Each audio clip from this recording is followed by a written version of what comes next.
डेरिडिंग the saint and humiliating him in various ways. अब उसको बहुत ज़्यादा मज़ा आता था उस साधु को तंग करने में, उसको परेशान करने में, और वो उसे बहुत शर्मिंदा करता था, उसके लिए बहुत उल्टी उल्टी बातें बोलता था, क्योंकि वो बहुत एक विकेड नेबर था, यानी कि बहुत शरारती पड़ोसी था। He climbed up a tree and just as the saint passed by spat on him. और उसने क्या करा, वो पेड़ पर चढ़ गया, और जैसे ही वहाँ से वो साधु निकलने लगा तो वो उसके बारे में उल्टा बोलने लगा। Without a word of reproach the saint retraced his steps to the Ganga, took a bath again and headed towards his hut। तो फिर उसके बाद क्या हुआ कि एक भी शब्द ना बोलता हुआ जो वो साधु था वो वापस जाने लगा। रिट्रेस यानी कि वो अपने जगह पर वापस जाने लगा, अपने कदमों से वापस चलकर वो अपनी हट की तरफ जाने लगा। The wicket neighbour repeated his prank. और वो जो शरारती पड़ोसी था वो इस अपने प्रैंक को, यानी कि उसको ये लग रहा था कि वो एक मजाक कर रहा है, और वो उसको खुद रिपीट करता जा रहा था। It is Fairlie certain that another person would have got provoked. और ये तो कितनी मामूली सी बात है कि अगर हम ऐसे किसी पर्सन को बार बार बोलेंगे तो वो चिढ़ जाएगा, वो उत्तेजित होगा। But the saint kept his cool and return to the river for a third dip. और उसके लेकिन जो वो साधु था वो बहुत ठंडे दिमाग से, मतलब वो बहुत ही ज़्यादा कूलली उस चीज़ को रिप्लाई कर रहा था, ठीक है। और वो वापस ही गंगा रिवर में चला गया और उसने तीसरी बार वहाँ पर गोता लगाया। It is said that a wicked man spat on him more than a dozen times but not even once did the saint lose his temper. अब ये कहने की बात है कि वो जो शरारती आदमी था वो बार बार उसके ऊपर ताने दे रहा था, उसको उल्टा बोल रहा था, लेकिन वो जो साधु था उसने एक भी बार अपना आपा नहीं खोया। टेम्पर का मतलब होता है अपना आपा नहीं खोना। उसने गुस्से से उसके ऊपर चिल्लाया नहीं या उल्टा नहीं बोला। Finally the wicked man felt ashamed of his wickedness and falling at the saint's feet sought forgiveness of him. फिर अंत में क्या हुआ, जो वो शरारती आदमी था उसको अपनी इस बात से बहुत शर्मिंदा हुई और उसने साधु के चरणों में माफ़ी मांगी।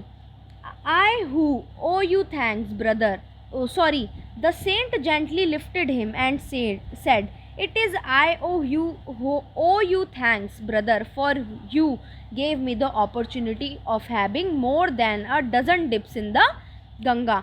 फिर साधु ने क्या बोला कि नहीं, जैसे ही वो उसके चरणों में पड़ा तो उसने उसको उठाया और बोला कि ये तो मैं हूँ जिसे तुम्हें शुक्रिया करना चाहिए। यानी कि ये बात साधु उस आदमी को बोल रहा है कि मुझे तुम्हें शुक्रिया अदा करना चाहिए कि तुमने मुझे अपॉर्चुनिटी दी कि मैं गंगा में जाके बार बार गोते लगाऊं। Besides I firmly believe that this episode has help me to become a better human being. और फिर आगे उसने क्या बात बोली कि और मैं ये भी इस बात में भी मानता हूँ कि इसकी वजह से मैं एक अच्छा इंसान बन गया। कैसे कि वो उसे रोज़ रोज़ चिढ़ाता था, उल्टा बोलता था, लेकिन तब भी उसने पेशेंस रखी, उसने कभी उसे उल्टा नहीं बोला, तो इससे क्या बना, वो एक बेहतर इंसान बना। The saint's tolerance made the neighbour's wickedness melt away and he became a staunch follower of the saint. और ये जो सेंट की यानी कि उस साधु की जो सहन शक्ति थी, उससे क्या हुआ, वो जो उसका पड़ोसी था उससे जो उसकी वो शरारत वाली हरकत थी वो चली गई और वो उसी साधु का फॉलोअर बन गया, यानी कि उस साधु के वो चरणों कदम पे चलने लग गया। उसने भी टॉलरेंस सीखी। What exactly is tolerance. अब आखिर में टॉलरेंस एग्जैक्टली चीज़ है क्या। In simple words tolerance may be defined as putting up with what we do not like. अब सहन शक्ति को हम कैसे डिफ़ाइन कर सकते हैं कि वो चीज़ जो चीज़ हमें पसंद नहीं है हम उसके साथ तब भी रहें, उसके साथ तब भी जिएं। Tolerance is a rather passive virtue because putting up with something we do not like without any complaint or protest does not lead to any positive action. और जो सहनशीलता है वो किसी भी चीज़ के लिए एक बहुत पॉजिटिव चीज़ होती है कि जो चीज़ हमें नहीं भी पसंद हम तब भी उसके अगेंस्ट शांत हैं, हमने अपने माइंड को काम कर रखा है। The saint neither said nor did anything. वो जो साधु था उसने ना कुछ कहा ना कुछ किया। He merely put up with the act of spitting. उसने मुश्किल से ही कुछ शब्द भी बोले, मतलब उसने कुछ बोला ही नहीं पलट के भी। However though passive tolerance is a heavenly virtue for it leads to peace and harmony on earth. और जो सहन शक्ति है वो हमारा एक ऐसा सद्गुण है जिससे हम शांति और हारमनी की तरफ, हारमनी से यानी कि सुख और शांति से अर्थ पर रह सकते हैं। Tolerance is the special need of the day in India because of the multiple diversity prevailing here. हमारे यहाँ पर सहनशीलता का होना बहुत ज़्यादा ज़रूरी है क्योंकि इंडिया के अंदर बहुत अलग अलग तरीके की चीज़ें हैं, जैसे अलग अलग तरीके के रिलीजन है, अलग अलग तरीके के लोग रहते हैं, तो हमें उनके हिसाब से टॉलरेट करना पड़ेगा। There are 36 states and union territories. अब हमारे यहाँ पर 36 स्टेट्स हैं और यूनियन टेरिटरीज़ हैं, मतलब मिला के। Indians follow more than 6 religions, each religion having several subset. अब इंडियंस, हम लोग इंडिया के अंदर 6 रिलीजन फॉलो किए जाते हैं, 6 से भी ज़्यादा रिलीजन फॉलो कर जाते हैं और हर रिलीजन के अपने अपने डिविजन्स होते हैं। They speak 22 officially recognised languages, और जिसमें से और इंडिया के अंदर 22 ऑफिशियल लैंग्वेजेस बोली जाती हैं। Even when they are speaking the same language, English for example, the accent in northern India is different from the one in the southern India. अब अगर हम कोई भाषा बोल भी रहे हैं तो उसका बोलने का तरीका अलग होगा, जैसे कि जो लोग नॉर्दर्न स्टेट्स की तरफ रहते हैं उनका बोलने का तरीका अलग होगा और जो साउथ की तरफ रहते हैं उनका अलग होगा। In different parts of the country people follow different dress codes and different social custom. और हमारे देश के अलग अलग स्टेट्स में लोग अलग अलग तरीके के कस्टम्स फॉलो करते हैं, रीति रिवाज फॉलो करते हैं, अलग अलग तरीके के कपड़े पहनते हैं। They have different food habits and celebrate their festival with a distinct local flavour. सबकी खाने की आदतें अलग हैं और सब अपने अपने त्योहारों को अपने हिसाब से मनाते हैं।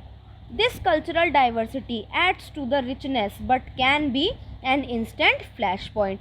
अब ये जो कल्चरल डाइवर्सिटी है यानी कि अलग अलग तरीके के जो कल्चर हैं, इससे क्या होता है, हमारी कंट्री के अंदर एक रिचनेस आती है, यानी कि लोग अलग अलग तरीके की चीज़ों को फील करते हैं, इन्जॉय करते हैं। लेकिन एक इंस्टेंट फ्लैश पॉइंट भी हो सकता है, यानी कि लोग उसकी वजह से लोगों के अंदर इंटॉलरेंस भी क्रिएट हो सकती है। So in the interest of harmonious coexistence Indians need to practise tolerance perhaps more than any other ethnic groups. तो इसी वजह से इंडिया के लोगों के अंदर सहन शक्ति होनी चाहिए ताकि हम लोग इस धरती पर शांति से एक साथ रह सकें।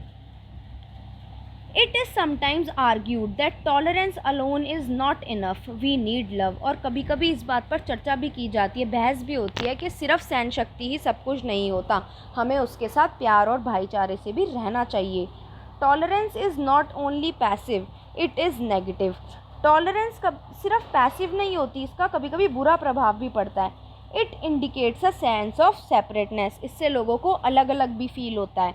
If we are tolerating some people it means we do not like them. अब जैसे कुछ लोगों को ज़बरदस्ती हम टॉलरेट कर रहे हैं, सपोज़ हमारे फ्रेंड ग्रुप में एक ऐसा बच्चा है जिसको हम टॉलरेट कर रहे हैं, तो इसका इनडायरेक्टली क्या मतलब है कि हम उसे लाइक नहीं करते हैं, विच इज़ नॉट गुड, जो हमारे लिए अच्छी बात नहीं है। So we should be positive in our approach. तो हमें अपनी अप्रोच में यानी कि हमें अपने बर्ताव में, हम किसी को कुछ भी कह रहे हैं तो उसमें हमें पॉजिटिव होना चाहिए। We should like people and love them, हमें लोगों को पसंद करना चाहिए और उन्हें प्यार करना चाहिए। But it is not practical to suggest that we should love people living. पर ये प्रैक्टिकल नहीं है कि हमें लोगों को प्यार करना ही सिखाना है या बोलना है। For example such far off places as Estonia, Mongolia, New Zealand and Brazil. Instead, it makes more such sense to acknowledge differences, respect them and willingly put up with them. अब जैसे कि जो दूर दूर की प्लेसेस हैं तो उनके वहाँ पे जो जो चीज़ें होती हैं हमें उनको एक्नॉलेज करना चाहिए, क्योंकि हमारी चीज़ों में और उनकी चीज़ों में डिफरेंसेस हैं और हमें उनकी रिस्पेक्ट करनी चाहिए, ना कि हमें निरादर करना चाहिए कि वो तो इस चीज़ को ऐसे करते हैं, ये गलत है। वो उनका ट्रेडिशन है, वो उनका कस्टम है, या वो उनकी सोच है, हमें उसकी रिस्पेक्ट करनी चाहिए।